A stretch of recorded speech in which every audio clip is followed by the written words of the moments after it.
30তম ঢাকা আন্তর্জাতিক বাণিজ্য মেলার সপ্তম দিন আজ। সাপ্তাহিক ছুটির দিনে সকাল থেকেই দর্শনার্থীদের আনাগোনা বাড়ছে।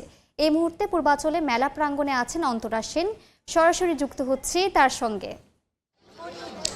30তম ঢাকা আন্তর্জাতিক বাণিজ্য মেলার আজ সপ্তম দিন, আর মেলা শুরু হবার পর প্রথম শুক্রবার আজ সকাল 9টা থেকে খুলে দেওয়া হয়েছে মেলা প্রাঙ্গণ। আর আজকে যেহেতু সাপ্তাহিক ছুটির দিন, তাই সাপ্তাহিক ছুটির দিন হওয়ার কারণে কিন্তু দর্শনার্থী সকাল থেকেই আসা শুরু করেছে। বিশেষ করে সকাল 10টার পর থেকে বেশি মানুষ আসছে। আর ছুটির দিন উপলক্ষে কিন্তু যেহেতু সবার আসা, আজ ভিড় অন্যান্য দিনের তুলনায় একটু বেশি হবে, তাই মেলা কর্তৃপক্ষ কিন্তু বিশেষ ব্যবস্থা নিয়েছে। তারা নিরাপত্তা বাড়িয়েছে, স্বেচ্ছাসেবকের সংখ্যাও কিন্তু বাড়ানো হয়েছে। বাণিজ্য মেলার যে মূল ফটক, সেখানে গেল 6 দিন কাজ করেছে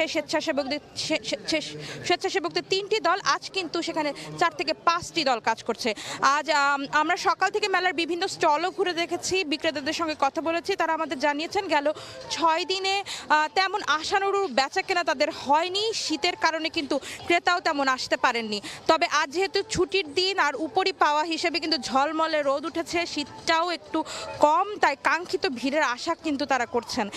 দর্শকদের জানিয়ে রাখতে চাই, এবারের মেলায় কিন্তু অংশগ্রহণ করেছে দেশি বিদেশি 324টি স্টল এবং প্যাভিলিয়ন, যার মধ্যে দেশীয় স্টলের সংখ্যাই কিন্তু সব থেকে বেশি। তবে বেশ কয়েকটি বিদেশি স্টল আর প্যাভিলিয়নও কিন্তু আমরা দেখা পেয়েছি, যেগুলোর মধ্যে তুরস্কের একটি স্টল বেশি আকর্ষণ করছে ক্রেতাদের। এছাড়া কাশ্মীরি শাল, পাঞ্জাবের জুতা, ইরানের গহনা, ইরানি কাশ্মীরি কার্পেট, পাকিস্তানের পোশাকের দোকানও কিন্তু বেশ জনপ্রিয় হয়ে উঠেছে। এছাড়া দেশীয় যে স্টলগুলো রয়েছে, সেগুলোতেও কিন্তু নানা ধরনের অফার চলেছে। দোকানিরা কিন্তু তারা কিন্তু বিভিন্ন ধরনের অফার দিয়ে ক্রেতাদের আকর্ষণ করার চেষ্টা করছে। আর দর্শনার্থীরাও কিন্তু আশা করছে তারা যেন একটু অফারে, একটু কম দামে তারা যেন বিভিন্ন জিনিস কিনতে পারে। তারা কিন্তু সকাল থেকেই আসছে।